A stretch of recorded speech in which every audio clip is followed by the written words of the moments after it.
প্রিয় দর্শক, আসসালামু আলাইকুম। আমি আছি চট্টগ্রাম রেলওয়ে স্টেশনে। তো চট্টগ্রাম রেলওয়ে স্টেশনে আসার উদ্দেশ্য, আজকে আমার ভাইয়া চলে যাচ্ছে, চট্টগ্রাম ঘুরতে এসেছিল।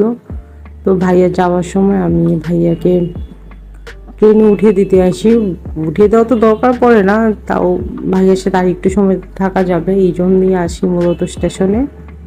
তো স্টেশনে থেকে যাওয়ার সময় ভাবলাম আপনাদেরকে একটু দেখাই। আর চট্টগ্রাম রেলওয়ে স্টেশন তো বাংলাদেশের দ্বিতীয় বৃহত্তম এবং ব্যস্ততম রেলওয়ে স্টেশন। আর রিসেন্টলি পরিষ্কার পরিচ্ছন্নতার দিকেও এটার খুব মনোযোগ দেওয়া হয়েছে। আপনারা দেখতে পাচ্ছেন পরিষ্কার পরিচ্ছন্ন কর্মী যারা আছে ওনারা ক্লিন করছে। আর আশপাশে তেমন কোনো ময়লাও নেই, দেখতে পাচ্ছেন আপনারা। এখন বাজে সকাল 9:30। বিজয় এক্সপ্রেসে করে ভাইয়া যাচ্ছে ময়মনসিংহ।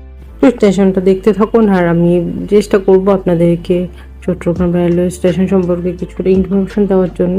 চট্টগ্রাম রেলওয়ে স্টেশন বাংলাদেশ চট্টগ্রাম জেলা অবস্থিত বটতলী এলাকায় একটা প্রাচীন রেলওয়ে স্টেশন। এটা অনেক আগে তৈরি করা, তবে এখন যে স্টেশনটা দেখতে পাচ্ছেন এইটা এখন না, তার আগে লাল রেড কালার বিল্ডিং এর একটা স্টেশন ছিল। এখন এই রূপ ধারণ করেছে, মানে নতুন করে স্টেশনটা করা হয়েছে। বর্তমানে চট্টগ্রাম শহরের এইটাই মূল রেলওয়ে স্টেশন, তবে 16 শহরের দিকে আরেকটা স্টেশন আছে, তবে এটা তো ইম্পর্টেন্ট না। বাংলাদেশের বৃহৎ রেলওয়ে স্টেশন হচ্ছে ঢাকার কমলাপুর রেলওয়ে স্টেশন। তারপরেই আছে বাংলাদেশের দ্বিতীয় সবচেয়ে বড় রেলওয়ে স্টেশন, সেটা হচ্ছে চট্টগ্রাম রেলওয়ে স্টেশন। আর চট্টগ্রাম রেলওয়ে স্টেশনের বর্তমান ট্রেনগুলোও চমৎকার সুন্দর, নতুন করে দেওয়া হয়েছে। আপনারা দেখতে পাচ্ছেন আশেপাশে ট্রেনগুলো খুব চকচকে। Chittagong junction railway station Bangladesh Chittagong বিভাগের চট্টগ্রাম জেলা শহরে অবস্থিত একটি রেলওয়ে স্টেশন। এই স্টেশন থেকেই কিন্তু চট্টগ্রাম কক্সবাজার লাইন শুরু হয়েছে।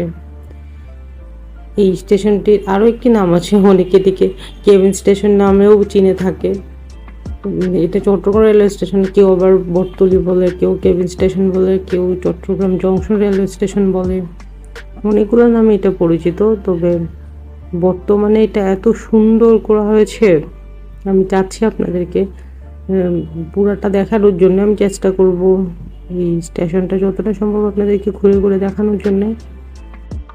তবে রিসেন্টলি এখানে অনেক কাজ করা হয়েছে, উপরে যেন বৃষ্টির পানি না পড়ে এই জন্য একটা শেডের মতো দেওয়া হয়েছে, যেটা একটু গ্রিন কালার স্বচ্ছ হয়, যেমন বৃষ্টির পানিটা গায়ে পড়ে না কিন্তু যথেষ্ট আলো আসে। আর এরকমই শেড পুরাটা স্টেশন